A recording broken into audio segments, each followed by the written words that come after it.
اسحاق ڈار صاحب نے کہا کہ جو ڈیفالٹ کی بات کرتے ہیں ان کو شرم آنی چاہیے. جی بالکل شرم آنی چاہیے, بالکل شرم آنی چاہیے, ڈیفالٹ کی باتوں والوں کو شرم آنی چاہیے, کیونکہ پاکستان کے زر مبادلہ کے کل ذخائر جو ہیں وہ 9 ارب جو ہے وہ 51 کروڑ امریکی ڈالر رہ گئے ہیں. شرم آنی چاہیے. ہمیں برآمدات مسلسل کمی ہو رہی ہے, ایف بی آر میں شدید ناکام ہو گئی ہے, ہمیں شرم آنی چاہیے.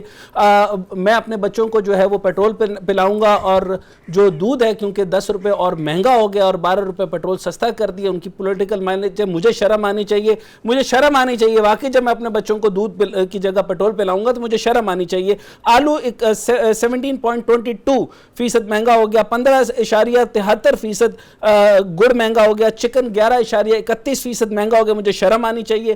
انڈے جو ہیں وہ 7.1% مہنگے ہو گئے, مجھے شرم آنی چاہیے. میدا جو ہے وہ 6.4% مہنگا ہو گیا, مجھے شرم آنی چاہیے. چاول 1.99% مہنگا ہو گیا, مجھے شرم آنی چاہیے. دال مونگ 1.66%, دال چنا 1.66%, دال مسور 1.6%. دیہاتوں میں مہنگائی جو ہے وہ اس سے بھی بڑھ گئی, مجھے یقیناً شرم آنی چاہیے. شہر میں رہتے ہوئے پھر تحصیل مجھے مل جائے گی, مجھے دیہات میں رہتے ہوئے شرم آنی چاہیے. آلو 25.3% مہنگا ہو گیا, چکن 9.36% مہنگا ہو گیا, جو ملک پاؤڈر ہے وہ 6.6% مہنگا ہو گیا, مجھے شرم آنی چاہیے. انڈے 6.58 دیہاتوں میں مہنگے ہو گئے. ڈالر کا ریٹ اور تخمینہ بجٹ مجھے پتہ نہیں, میں نے 290 کا کہا تھا, 300 پہ ہو جائے گا, پھر 300 پہ کا بعد میں چینج ہو جائے گا. یہ ساری باتیں ملا کر مجھے کنفیوژن ہے کہ میں نے دینا کس ہے. دفاعی بجٹ, جو فورن ڈیٹ ہے سروسنگ اور پبلک سیکٹر ڈیولپمنٹ کے لیے میرے پاس پیسے نہیں ہیں, بجٹ نہیں ہے, بجٹ کے پیسے نہیں ہیں, اور پھر میں ڈیفالٹ کی بات کروں, مجھے یقینی طور پہ مجھے شرم آنا چاہیے. ساکدار صاحب آپ نے بالکل صحیح کہا,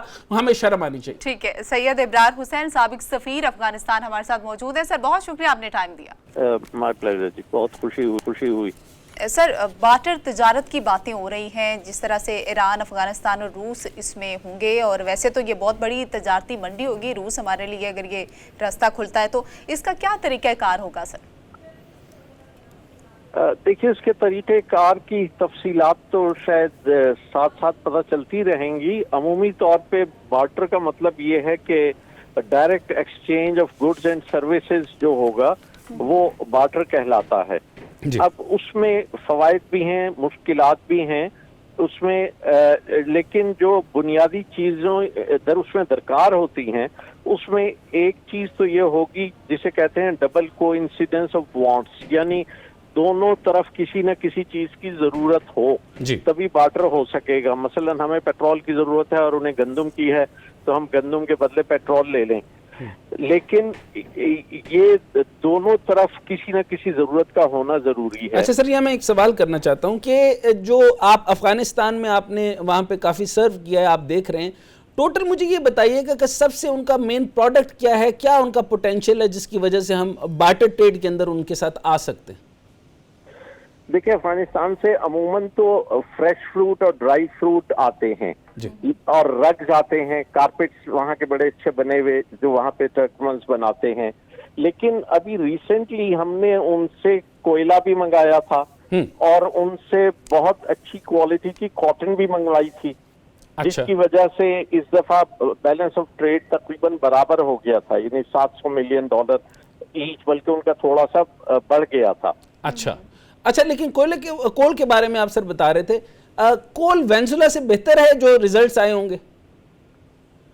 آئی ایم ناٹ شیور جی, وہ تو یہاں پہ چونکہ آپ کو ٹرانسپورٹیشن بہت سستی پڑتی ہے, جب افغانستان سے آپ کوئلہ منگائیں گے تو آپ کو بہت سستا پڑے گا. ظاہر ہے بارڈر ملا ہوا ہے, جو بھی چیز منگوائیں گے وہ کم از کم سستی پڑے گی کوالٹی کے علاوہ. اچھا, لیکن جیسے آپ نے یہ سر بتایا کہ میں نے آپ نے ابھی بتایا کہ بیلنس آف ٹریڈ کرائسس سے ہم نکل سکتے ہیں, لیکن اس میں سر یہ کہتے ہیں کہ اگائن جو ہے وہ ایکسچینج ریزرو کو کور ملتا ہے, یہ 1 مہینے کے سر انفلیشن اس سے کیسے کم ہوگی؟ کیونکہ آہستہ آہستہ پھر میں ایران اور باقی ملکوں پہ بھی آتا ہوں, رشیا کے ساتھ بھی آتا ہوں, ہمیں انفلیشنری کور کیسے ملے گا سر؟ دیکھیں, فوری طور پہ تو جو فورن ایکسچینج ریزروز کا آپ کا ایشو ہے نا کہ آپ کے ریزروز بہت کم رہ گئے ہیں, جی سر, تو آپ بغیر ڈالر کے استعمال کے اگر ٹریڈ کر سکتے ہیں, امپورٹس کر سکتے ہیں, اور ہمارے ساتھ خود افغانستان کا بھی یہی پرابلم ہے, تو دونوں ملکوں کو یہ بارٹر ٹریڈ سوٹ کرتا ہے. افغانستان کے پاس پیمنٹ کے لیے ڈالر نہیں ہے اور ہمارے پاس بھی نہیں ہے,